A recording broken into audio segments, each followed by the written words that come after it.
Welcome to all of you. आज हमारा 11th day है एंड आई होप कि आपने अब तक जो अप टू 10th डे तक जितने भी वर्क थे आप लोगों ने कर लिए होंगे। बीच में 2 दिन से ज़्यादा की गैपिंग हो गई है एंड इसलिए हुई है ताकि जो भी 10 डेज के बाद हम थोड़ा सा पॉज लेंगे ताकि जो 10 दिन का वर्क है आप उसको अच्छे से रिवाइज कर लो, अच्छे से आप उसको क्लैरिफाई कर लो, रिविज़न कर लो। रिविज़न मोस्ट इम्पॉर्टेंट है, रिविज़न को बिल्कुल हम स्किप नहीं कर सकते हैं एंड इसके बिना हमारा सिलेक्शन भी रुक सकता है, इसलिए रिवीजन बहुत ही इंपॉर्टेंट है। तो आज डे 11 के टास्क मैं आप सबके साथ शेयर करूंगी। ओके, तो इंग्लिश में हमें क्या करना है, सेम वही है।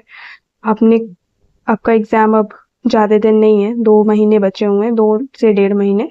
तो आपने कहीं ना कहीं से तो बैच परचेज किया होगा प्रैक्टिस के लिए, तो वहाँ से आपको प्रैक्टिस करनी है एंड जो भी टिपिकल वर्ड्स होंगे उनको साइड में लिख करके उनको रिविजन करना है, याद करना है। ठीक है, फिर 70 वोकैब हमें याद करना है, 50 इडियम्स एंड फ्रेजेस मैंने पुट कॉल करा दिया था एंड अब आपको ब्रिंग से रिलेटेड जितने भी फ्रेजेस बनते हैं उनको याद करना है। ठीक है, फिर आपके प्रैक्टिस में तो जो होगा वो होगा, ठीक है, बट आपको अपने साइड से क्या करना है, 5 PQRS, 2 clause test and 2 passage अपने लेवल पे आपको सॉल्व करना है। ठीक है, एंड लास्ट में 1 सेक्शनल मॉक देने हैं।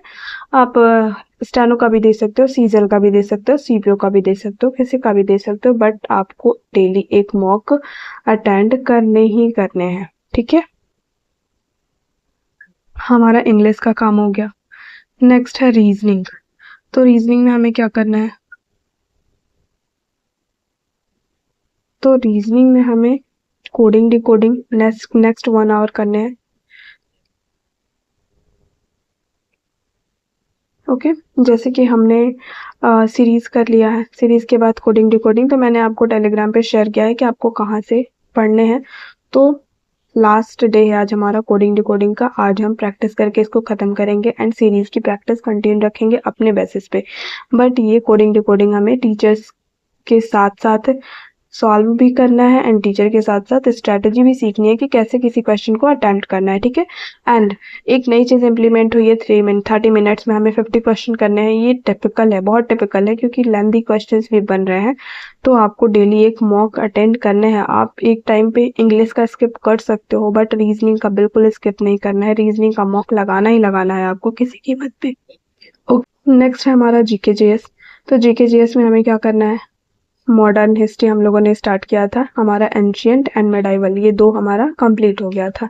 ठीक है, तो इसमें क्या करना है कि आपको एंशियंट एंड मेडाइवल दोनों की आपको प्रैक्टिस करनी है। आप प्रैक्टिस किसी भी बुक से कर सकते हो, पिनाकल से कर सकते हो, किरण पब्लिकेशन से कर सकते हो, कहीं से भी आप प्रैक्टिस कर सकते हो, टेक्स्ट बुक से अटेम्प्ट कर सकते हो, बस आपको प्रैक्टिस करने हैं। ठीक है, क्वेश्चंस लगाने हैं, जो भी आप याद कर लो उससे आपको पता चलेगा, आपकी रिकॉल की क्या रिकॉल होगा आपको, और कोई भी चीज़ें एक बार प्रैक्टिस कर लीजिए तो और अच्छे से याद हो जाती है। ये तो हमारा हो गया जो हमने पढ़ा है। अगर कोई एडिशनल चीज़ें हमें मिलती हैं ड्यूरिंग प्रैक्टिस तो या तो उस बुक पे पर्टिकुलर सर्कल कर लो, उसको रिवाइज कर लो। अगर कहीं से मॉक वगैरह दे रहे हो किसी अदर प्लेटफॉर्म से तो एक सेपरेट कॉपी बनाओ, उसको नोट डाउन करो एंड एक पर्टिकुलर ड्यूरेशन के बाद उसको क्या करना है, रिवीजन कर लेना है। ठीक है, ताकि ये भूले ना कि मॉक में बहुत सारे नए नए क्वेश्चंस मिलते हैं, जरूरी नहीं कि जो आप पढ़े हो वहीं से क्वेश्चंस आए, डिफरेंट क्वेश्चंस होते हैं क्योंकि वो मॉक है। तो इसका मतलब ये नहीं है कि आप फिर से अपने सोर्सेज को गलत मान के जहाँ से आप पढ़ रहे थे अभी तक कहीं दूसरी जगह स्विच कर देना, ऐसा नहीं करना है, वेस्ट ऑफ टाइम है। मॉक लगाइए एंड जो एडिशनल क्वेश्चंस मिले उनको नोट डाउन करना है। ठीक है, एंड स्टैटिक में एक मैंने एड ऑन किया है, स्टैटिक का आपको एक पोर्शन याद करना है जो कि है पोर्ट्स ऑफ इंडिया। जिन्होंने अभी तक याद ही नहीं किया वो याद कर लेंगे, जिन्होंने याद कर लिया वो रिवाइज कर लेंगे पोर्ट्स ऑफ इंडिया और उससे रिलेटेड।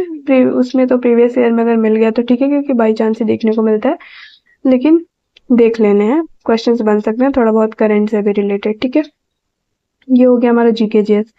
करंट में हमारा क्या क्या हो चुका है, अपॉइंटमेंट्स हो चुके हैं, गवर्नमेंट एंड सेंट्रल गवर्नमेंट की स्कीम्स एंड स्टेट गवर्नमेंट्स की स्कीम्स, ये भी दोनों हमारा हो चुका है।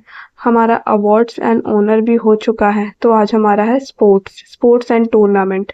स्पोर्ट्स से रिलेटेड जैसे कोई भी पर्टिकुलर है, विंबलडन हो गया, टेनिस से रिलेटेड कौन सा गेम कहाँ हुआ, कौन जीता कौन हारा, इंडिया का रैंक क्या है। ठीक है, रैंक टैली भी याद कर लेने हैं, ठीक है। तो ये सारी चीज़ें करनी है। फिर क्या करना है, शॉर्ट हैंड में हमें 400 का या तो ट्रांसक्रिप्शन कर लो या फिर प्रैक्टिस कर लो शॉर्ट हैंड के आउटलाइंस की, ठीक है। दोनों में से कोई एक चीज़ करना है, बट वीक में आपको क्या करना है, एटलीस्ट 2 डेज आपको ट्रांसक्रिप्शन करने हैं, ठीक है। एंड अगर आप ट्रांसक्रिप्शन नहीं कर पाते हो तो आप शॉर्ट हैंड के आउटलाइंस की प्रैक्टिस कर सकते हो। बस हमें ये इसलिए करना है दोनों में से, ताकि हमारे हाथ का फ्लो ना रुके, क्योंकि एक बार हमारे हाथ का फ्लो रुक जाएगा तो हम हमारा जो स्पीड है, एक्यूरेसी है, बहुत ही सडनली डाउनफॉल होगा उसका, ठीक है। तो उसको मेंटेन रखने के लिए हम दोनों में से कोई एक चीज़ को डेली अटेम्प्ट करेंगे, ओके। तो ऑल द बेस्ट। आप अपना ये वर्क, आज का टास्क, डेफिनेटली मैं ऐसा सोचती हूँ कि आप करते होगे, एंड आई होप कि आपको करना भी चाहिए, ठीक है। सिलेक्शन चाहिए तो बिल्कुल करना है, एंड जो भी चीज़ें मैं प्रोवाइड कर रही हूँ, जो भी चीज़ें बता रही हूँ, ऑथेंटिक है, आप इसको फॉलो करोगे तो बिल्कुल आप जा सकते हो। बस ये होना चाहिए कि जो सोर्सेज आप ले रहे हो ना, जो कि मैं यहाँ सोर्स तो फॉलो सजेस्ट नहीं कर पा रही हूँ, दिखा नहीं पा रही हूँ, मेरे पास है, बट हर एक चीज़ पॉसिबल नहीं है कि आपको शेयर करना, दिखाना। तो आप क्या कर सकते हो कि वहाँ से आपके सोर्सेज जो हैं, आपके जो कंटेंट है उसमें वो सॉलिड होना चाहिए, वो अच्छा होना चाहिए। 100% कोई नहीं करता है, बट इतना होना चाहिए कि आपके एग्ज़ाम का 80% उसमें से आए क्वेश्चंस, ठीक है। अच्छे टीचर से आप किए रहो, तो वहीं से, ऐसा नहीं कि कहीं से भी थोड़ा बहुत पढ़ लिया एंड फिर लास्ट में ब्लेम करने लगे कि आपने कैसे कराया था, नहीं हो पाया, तो ऐसा हो जाएगा, ठीक है। ओके, तो all the best, thank you. Next day हम 12th डे के टास्क पे मिलते हैं। Thank you.